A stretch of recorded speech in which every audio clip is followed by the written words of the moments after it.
بیچارے بےحد پریشان تھے، اور جو دہاڑی دار مزدور تھے ان بیچاروں کا یعنی ان کے لیے ایک وقت کی روٹی پوری کرنی محال ہو چکی تھی۔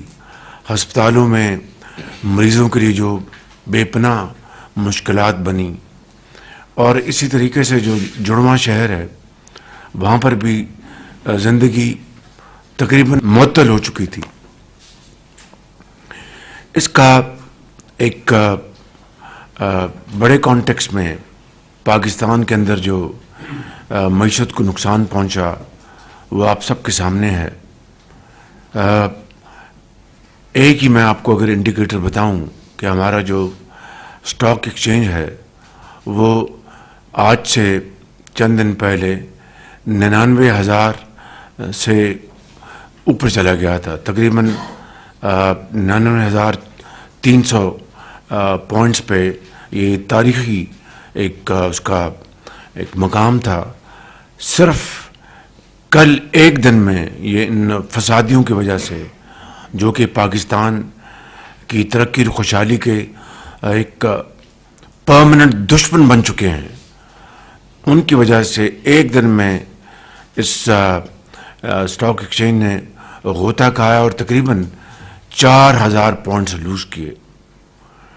اور آج پھر جب کل رات کو اللہ تعالیٰ کے فضل و کرم سے امن بحال ہوا تو آج پھر اسٹاک ایکسچینج نے دوبارہ اس میں ریلی کیا اور آج پھر 99,000 سے دوبارہ اوپر کراس کر چکا ہے۔ تو یہ وہ سینٹیمنٹ ہے ایک پرندے کی طرح، اگر پرندے کو اگر ذرا سا شور سنائی دے گا وہ اڑان بھرے گا اور دور چلا جائے گا اور واپس پھر کبھی نہیں آئے گا۔ اسی طریقے سے اسی مانند ہماری جو دنیا بھر میں یہ ایک مسلمہ اصول ہے کہ انویسٹمنٹ وہاں جاتی ہے جہاں امن سکون ہو اور جہاں ان کو منافع کمانے کے بہت اچھے مواقع میسر ہوں۔ تو میں سمجھتا ہوں کہ یہ ہے وہ ایک بہت ہی خطرناک روش جو کہ 2014 سے پہلے نہیں تھی۔ 2014 سے پہلے اسلام آباد پر چڑھائی کا کوئی تصور بھی نہیں کیا جا سکتا تھا۔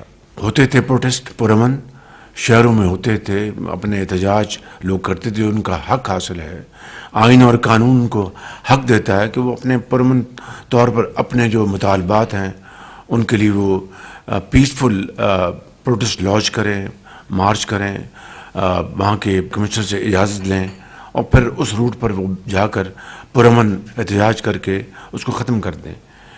2014 پہلا وہ بدقسمت سال ہے جب یہ ایک انتہائی خطرناک روش کی بنیاد ڈالی گئی، اور آپ کو اس کا اچھی طرح علم ہے کہ پریزیڈنٹ شی جن پنگ پاکستان تشریف لا رہے تھے ستمبر 2014 میں، مگر یہاں پر جو 126 دن فسادیوں نے جو فساد اور یہاں پر جو تباہی کی اور جس طرح کی غلیظ گفتگو کی اور جس طرح یہاں پر گندگی اور غلاظت کے ڈھیر جمع کیے، وہ آج بھی ہمارے ذہنوں میں تلخ یادیں آج بھی یاد ہیں، اس کی محفوظ ہیں۔ اور اس کے نتیجے میں پریزیڈنٹ شی جن پنگ کا جو دورہ تھا وہ ملتوی ہو گیا۔ 7 ماہ بعد دوبارہ وہ اپریل 2015 میں تشریف لائے۔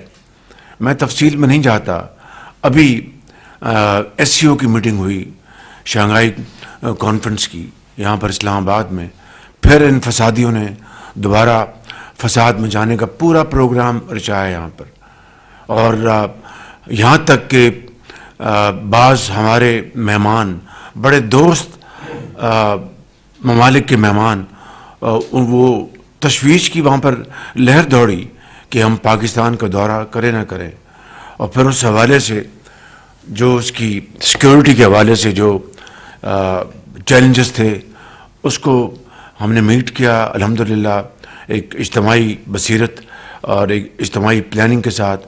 بالآخر آخری 48 گھنٹوں میں فیصلہ ہوا کہ پاکستان کی فوج مکمل طور پر اب یہ سیکورٹی کی ذمہ داری سنبھالے گی، لہٰذا انہوں نے سیکورٹی کا ذمہ اٹھایا۔ آپ دیکھتے ہیں کہ سعودی ڈیلیگیشن آتے ہیں، اس وقت کس طریقے سے ادھم مچایا جاتا ہے، تخریب کاری کی جاتی ہے، مسکرینٹس اور سیپریٹریز یہاں پر آتے ہیں اور ان میں بے شمار ایسے ہیں جو پاکستانی نہیں ہیں، اسلحہ لے کے آتے ہیں اور پھر یہاں پر بے گناہ شہریوں کو تنگ کرتے ہیں، زخمی کرتے ہیں، شہید کرتے ہیں۔ ابھی جو پیچھے جو واقعہ ہوا اس وقت ایک اسلام آباد پولیس کا ایک سپاہی اس کو شہید کر دیا گیا، بے شمار زخمی ہوئے۔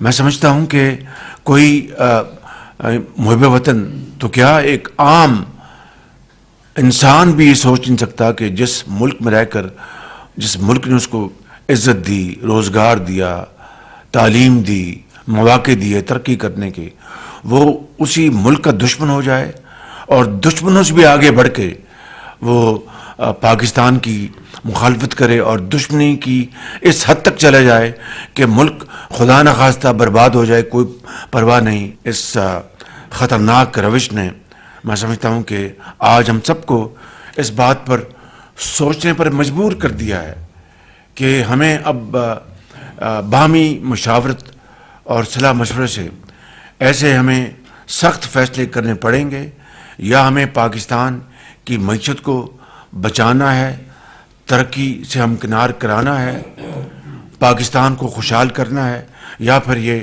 آئے روز دھرنے ہم ان کا سامنا کریں، تمام وسائل، تمام اپنی جو انرجی جو ہے وہ اس میں جھونکیں اور پاکستان کی معیشت کا کباڑہ ہونے دیں۔ یہ ہمارے پاس دو راستے ہیں، ہمیں فیصلہ کرنا ہے کہ ہم نے کس راستے کو، کس آپشن کو اپنانا ہے۔ ظاہر ہے کہ ایک ہی آپشن ہے کہ پاکستان کی ترقی اور خوشحالی، پاکستان کی ترقی اور خوشحالی، پاکستان کی ترقی اور خوشحالی، اس کے علاوہ اور کوئی آپشن نہیں ہے۔ لہٰذا بطور وزیر اعظم پاکستان، بطور اس کابینہ کے آنریبل ممبرز، بطور ایک پارلیمنٹ، بطور مقننہ، بطور ایگزیکٹو، ہمیں اور انسٹیٹیوشنز، ہمیں مل کر یہ فیصلہ کرنا ہے کہ ہمیں آج کے بعد ان فسادیوں کو، پاکستان کے دشمنوں کو اب مزید موقع ہمیں نہیں دینا چاہیے۔ اب دیکھیے کہ ایک مرتبہ پھر بیلاروس کے صدر تشریف لائے پاکستان، اور پاکستان سے انتہائی محبت کرنے والا وہ شخص ہے جس کا نام ہے الیگزینڈر لوکاشینکو۔ آج میں ان کو سی آف کر کے آیا ہوں، اور کل اسی کمرے میں ان کے ساتھ بڑی ایکسٹینسو ڈسکشن ہو رہی تھی، اور وہ خود آگے بڑھ کے کہہ رہے تھے کہ وزیر اعظم یہ ایم او یوز کو چھوڑیں، ایگریمنٹس کریں اور اس کے اوپر ہم عملی جو اس کا جو خاکہ ہے اس کو تشکیل دیں اور پھر اس کو عمل کریں۔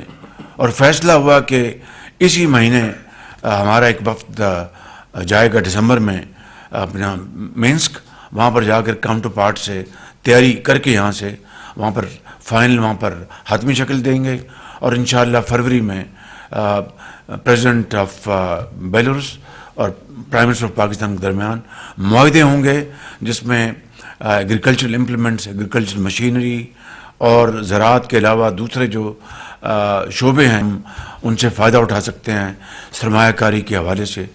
یہاں پر بیٹھ کے یہاں پر گفتگو ہو رہی تھی اور یہ فیصلے ہو رہے تھے، وہاں پر ایک جنگ کا ایک سما تھا، وہاں پر اپنا جو یہ فسادی ہیں اپنے ساتھ ہتھیار لے کے آئے تھے، بندوقیں لے کے آئے تھے، ہمارے رینجرز کے جوان وہ شہید ہوئے، پولیس کا جوان شہید ہوا، اور درجنوں ہمارے جو پولیس کے سپاہی ہیں وہ زخمی ہوئے۔ اب بتائیں کہ ہر روز اگر یہ یہاں پر ایک فساد کا ایک میدان لگے گا جنگ کا، تو یہ توانائیاں پھر آپ اپنی معاشی بحالی کے لیے خرچ کریں گے یا ان فسادیوں کو روکنے کے لیے کریں گے؟ تو آج ہمیں قوم کو فیصلہ کرنا ہے کہ ہم نے کس طرف جانا ہے اس قوم کو لے کر۔ 77 سال بعد اگر آج بھی ہم قرضوں میں جکڑے ہوئے ہیں، 77 سال بعد ہماری جو معیشت ہے ابھی بھی یعنی اب تو اللہ تعالیٰ کا شکر ہے، لاکھ لاکھ شکر ہے کہ آہستہ آہستہ وہ استحکام کی طرف جا رہی ہے. لیکن جو ہچکولے آئے دن جو اس ناؤ کو دیے جاتے ہیں، وہ اس کی کس کی ذمہ داری ہے؟ کوئی پوچھنے والا ہے؟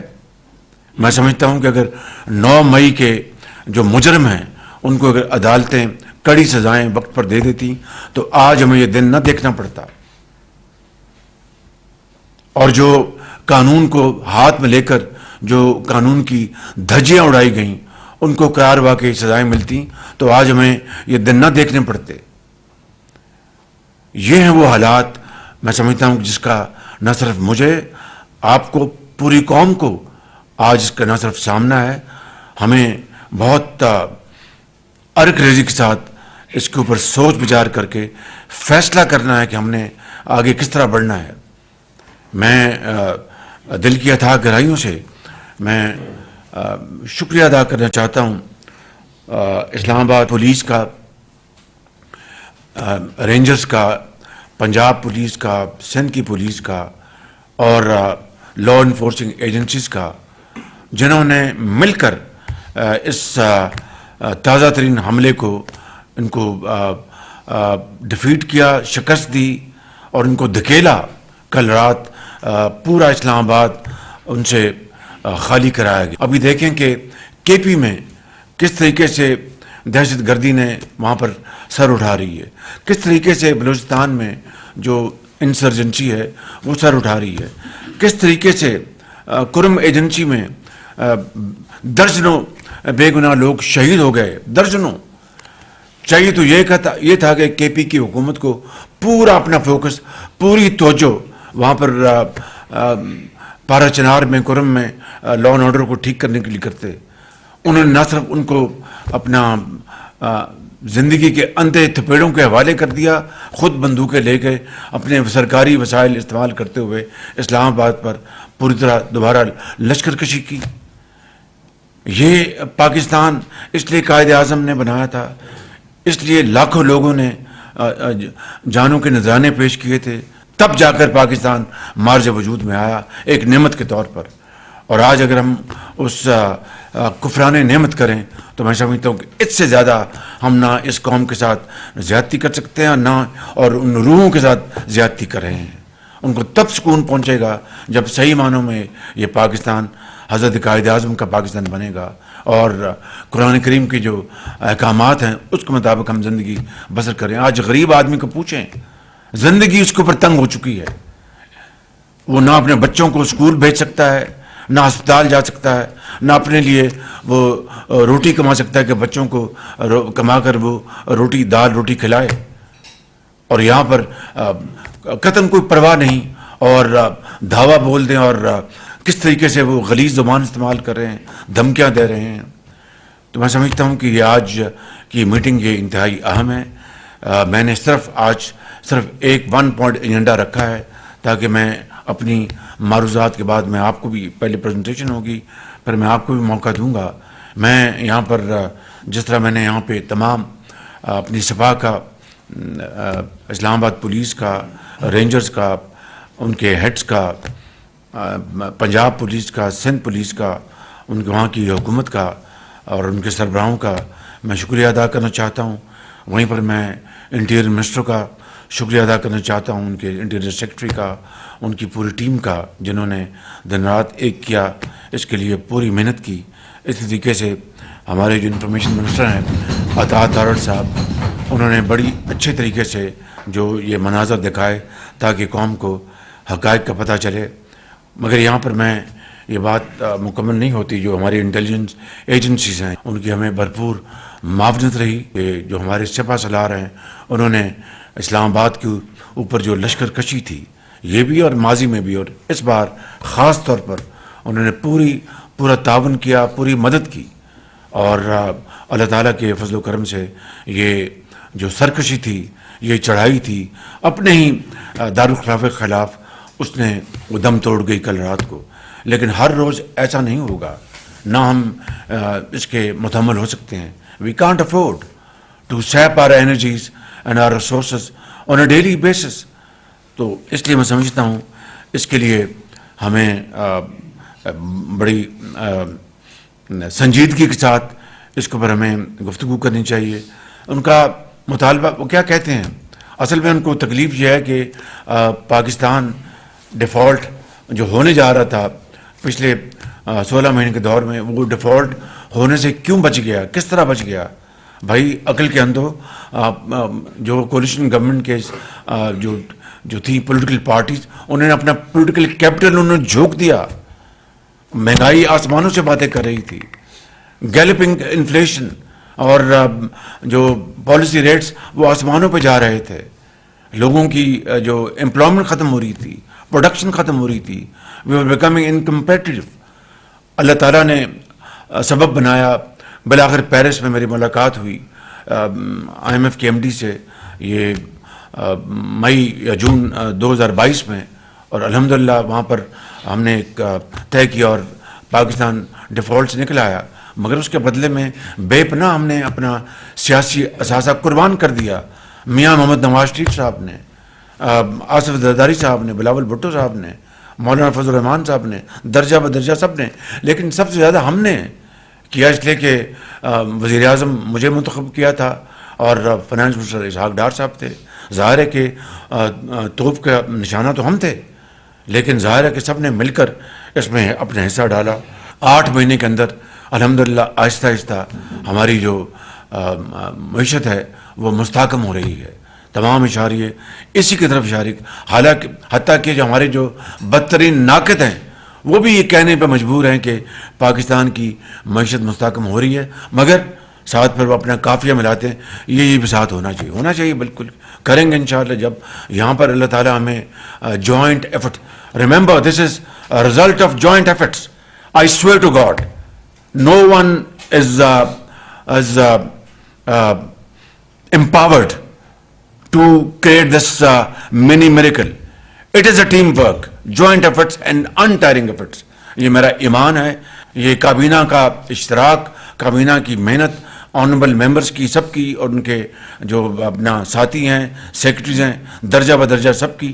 اور پھر ہمارے پہلی مرتبہ تاریخ میں جو ہماری جو فوج کے سپہ سالار جو ہیں وہ پوری اس طرح یکجاں دو قالب جڑے ہوئے ہیں. بالکل اس کے بغیر یہ نہیں ہو سکتا تھا. تو اس کو ہم سب کو برباد کر دیں، تباہ کر دیں، یہ ممکن نہیں ہے. I will not let this happen under all circumstances. I want to make it very clear. دل خون کے آنسو ہوتا ہے کہ اتنی محنت کر کے اور ہم ان فسادیوں، ملک دشمنوں کے ہاتھوں ہم پاکستان کو تباہ کر دیں. یہ ممکن نہیں ہے، یہ نہیں ہوگا انشاءاللہ. Not in our time, our watch. It will not happen inshallah. مل کر ہم پاکستان کو یہاں سے نکالیں گے. اور پھر یہ بہانہ بناتے ہیں جی الیکشن میں دھاندلی ہوئی. اور بھائی 2018 میں جو تاریخ کی سب سے بڑی دھاندلی ہوئی اس کا تو پہلے حساب آپ دے دیں، اس کا تو حساب بتا دیں آپ. کچھ یہاں پر آنریبل ممبرز ہیں جو اس زمانے کے چشمدید گواہ ہیں. اور پھر جب پارلیمنٹ میں پہلی مرتبہ جب ہم آئے، ہم نے فیصلہ کیا کہ ہم کالی پٹیاں باندھ کے جائیں گے اور اوتھ لیں گے، کیونکہ اپنا جو پروٹیسٹ اس کو تو ہم رجسٹر کروائیں. اور کچھ ہمارے پارٹیوں کے زومات ہیں جو چاہتے تھے کہ بائیک آؤٹ کر دیں، لیکن میجورٹی کا خیال تک نہیں، ہمیں جانا چاہیے. تو ہم وہاں پر گئے. تو میں آج آپ کو یہ بتاتا ہوں، یہ کیمروں نے اس واقعہ کو کور کیا ہوگا. This must be caught by the eyes of the cameras, lens of the cameras. کہ میں جب گیا تو یہ عمران نیازی میرے پاس آئے تو میرے کان میں کہا کہ شہباز جی ہم بنا دیتے ہیں انکوائری کمیٹی. تو میں نے وہاں پر اس کا باقاعدہ اعلان کیا کہ انہوں نے عمران نیازی جو لیڈر دی ہاؤس بننے والے تھے کہ ان کے انکوائری کمیٹی، وہ نام بھی آئے جس میں مجھے یاد ہے ان کی طرف سے شفقت محمود اور ہماری طرف سے تھے. آج تک اس کی ایک آدھ میٹنگ بیٹھی کو، رانا ثناء اللہ صاحب کو بہتر پتا ہوگا، آج تک اس کمیٹی کی 1 یا 2 میٹنگ ہوئی اور ریسٹ از ہسٹری. اور آج کہتے جی دھاندلی، اور ہر روز یہاں پر اپنا چڑھائی کرتے ہیں اسلام آباد کے اوپر. لیکن ہم نے اسلام آباد کی چڑھائی کا کبھی تصور بھی کبھی ذہن میں نہیں آیا. تمام مذہبی سیاسی جماعتوں کا، پیپلز پارٹی کو لے لیجیے گا، JUI کو لے لیجیے گا، انہوں نے بڑے بڑے جلوس کیے نکالے، لیکن وہ گملہ توڑا انہوں نے. پاکستان کی کبھی جو خیر ہے اس کے خلاف کبھی انہوں نے سازش کی. یہ ہے وہ ایک تقابلی جائزہ جو آج قوم کے سامنے آنا چاہیے بالکل. اور اس کے نتیجے میں 190 ارب روپے کا یومیہ نقصان قومی معیشت کو پہنچ رہا ہے. 190 ارب روپے یومیہ. اسے دیکھیں آپ کی ایکسپورٹس کس طرح ہرٹ ہو رہی ہیں. جو کنٹینر جا رہے ہیں کراچی پورٹ پر، ایئرپورٹ سے انہوں نے ٹیک آف کرنا ہے، وہ ان کو سڑک سے راستہ ملے تو جائیں گے. آپ کی جو پروڈکشن کے لیے جو آپ کی امپورٹس ہیں وہ اگر ملوں میں نہیں پہنچیں گی تو آپ کا سودے جو ہیں وہ کس طرح آپ کے پورے ہوں گے. کس طریقے سے دفاتر میں، فیکٹریوں میں، اسلام آباد میں مجھے پتا ہے، مجھے آنریبل کولیگز نے مجھے بتایا کہ انہوں نے کہا دفتر بند کر دیں بھائی، let us be very careful, کہیں کوئی زخمی نہ ہو جائے. تو میں سمجھتا ہوں کہ اس طریقے سے قوم کو نقصان پہنچانا اپنے ذاتی مفاد کے لیے اس سے بڑا جرم اور کوئی ہو نہیں سکتا. بالکل میں سمجھتا ہوں کہ یہ وہ ایک کبھی جرم ہے جس کی کوئی معافی نہیں ہے. اور ابھی جو چند دن پہلے ایک ہمارے انتہائی مربی اور بہترین پاکستان کے دوست ملک کو جس طرح تکلیف پہنچائی اور ان کے فرمانروا کو، اس سے بڑی پاکستان کے ساتھ ظلم اور زیادتی نہیں ہو سکتی کہ یہ کہنا کہ جو میرے جو میاں ہیں وہ تو جناب شریعت کے علمبردار ہیں اور وہاں پر شریعت کو ختم کیا جا رہا ہے. اندازہ کریں اس سے زیادہ بڑی کوئی پاکستان کے ساتھ دشمنی ہو سکتی ہے؟ قطعاً نہیں ہو سکتی. تو میں سمجھتا ہوں کہ یہ وہ حالات ہیں، یہ وہ معاملات ہیں جس کا ہمیں بہت اپنا سرعت کے ساتھ ہمیں اس کا جائزہ لینا چاہیے اور اس بات کا فیصلہ کرنا چاہیے کہ ہر روز ہماری سپاہ رینجرز سینوں پر گولیاں کھائیں، ٹانگوں پر گولیاں کھائیں، اللہ کو پیارے ہو جائیں، بچے ان کے یتیم ہو جائیں، اور ہم پھر اپنا اگلے دن بیٹھ کے ہم اپنا life as normal as usual. یہ نہیں ہو سکتا. ایز یوزول معاملہ ختم ہو گیا. ہمیں اب بالکل پرویکٹیو ہمیں سوچنا ہوگا اور فیصلہ کرنا ہوگا، کیونکہ یہ کوئی تحریک نہیں ہے، یہ تخریب کاری ہے. یہ تحریک نہیں ہے، یہ تخریب ہے بالکل. میں آپ کو بالکل درد دل سے عرض کر رہا ہوں، یہ فتنہ ہے، فتنہ. سیاست میں تخریب کاری، فتنے کی کوئی گنجائش نہیں ہوتی.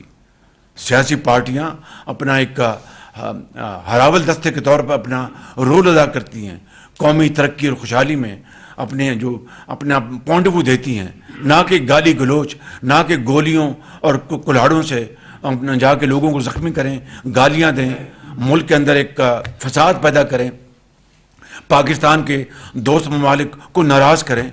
یہ کہاں کی سیاست ہے؟ یہ جتھا بندی ہے اور اس کا ہمیں ہر صورت خاتمہ کرنا ہوگا. تو یہ وہ چند معاملات تھے جو کہ میں چاہتا تھا کہ آج میں آپ کی خدمت میں عرض کروں. اسی طرح جو صحافی ان کا ساتھ نہیں دیتے ان کو گالیاں، نیشنل جو پریس کلب ہے اس کے اوپر دھاوا بولنا، یہ ان کی جمہوریت. میں سمجھتا ہوں کہ یہ فسطائیت ہے، ورسٹ کائنڈ آف یہ ہے اپنا نظام جو کہ ایک زمانے میں اس کو ہٹلر کے نام سے موسوم تھا، اٹلی میں مسولینی کے نام سے موسوم تھا، یا مارشل جوزف اسٹالن تھا. یہ اس سے بڑھ کر کوئی یہاں پر پیدا ہو گئے ہیں. تو یہ ملک اس طرح نہیں چل سکتا. لہذا میں سمجھتا ہوں کہ ہمیں اس کے اوپر آج بیٹھ کر پوری طرح اس کے اوپر ہمیں عرض کرنی چاہیے. اسلام آباد ہائی کورٹ آرڈر دیتی ہے کہ جناب ان کو یہ نہ آنے دیا جائے. باقاعدہ ایک پالیسی رولز ایشو ہو چکے ہیں کہ آپ اجازت لیں گے. بغیر اجازت کے اسلام آباد ہائی کورٹ کی دھجیاں اڑائی گئیں، دھجیاں. اور یہاں پر ان کو کہا گیا کہ زنجانی میں انہوں نے کہا انٹیریئر منسٹر کہ آپ بیٹھ جائیں اور وہاں پر جلسہ کر لیں. ہاں کر کے پھر انہوں نے اس کو ویوٹ کیا. تو کہنے کا مقصد یہ ہے کہ ایک شخص تلا ہوا ہے اپنی ذات کو پاکستان سے اوپر لے جانے کے لیے، پاکستان کو قربان کرنے کے لیے. تو پاکستان کو کسی صورت بھی قربان انشاءاللہ نہیں ہونے دیں گے. اس ہاتھ کو توڑ دیں گے جو پاکستان کو قربان کرنا چاہتا ہے. تو میں ان الفاظ کے ساتھ میں اپنی بات کو ختم کرنا چاہتا ہوں. اس جو سب سے جو تازہ واقعہ جو ہوا ہے وہ دل خون کے آنسر ہوتا ہے کہ یہاں پر بیٹھے تھے ہم کل اور گفتگو کر رہے تھے کس طرح ہم نے پاکستان میں سرمایہ کاری آنی ہے، ٹریکٹرز بنانے ہیں، کسانوں کو ٹریکٹرز دینے ہیں، اور مشینری ایگریکلچرل امپلیمنٹس بنانی ہے، اور دوسرے جو میدان ہیں بیلاروس کے ساتھ باہر وہاں پر اپنا شیلنگ ہو رہی تھی، وہاں پر گولیاں چل رہی تھیں، بے گناہ لوگوں کو زخمی کیا جا رہا تھا، یہ معاملہ کس طرح چلے گا؟